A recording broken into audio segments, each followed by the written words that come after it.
À partir de maintenant, les gars, même si le Cameroun joue avec 3 joueurs en moins, joue avec des joueurs en chaise roulante, joue avec des joueurs aveugles et sourds et muets, je me dirais toujours qu'il faudra se méfier du Cameroun. Non, vraiment, les Camerounais, pardon. Non, je vous dis pardon.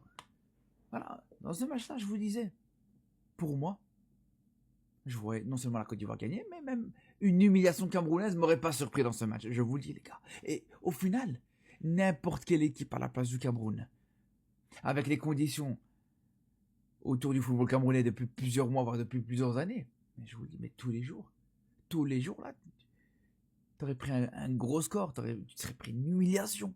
Mais là, les gars, encore une fois, la fameuse phrase « faut jamais enterrer le Cameroun », elle n'a jamais été aussi réelle que sur cette CAN. Et au final, non seulement on a vu le Cameroun faire un bon résultat, mais au final, même dans le match, on a vu 2 belles équipes, parce qu'il ne faut pas non plus minimiser ce qu'a fait la Côte d'Ivoire aussi.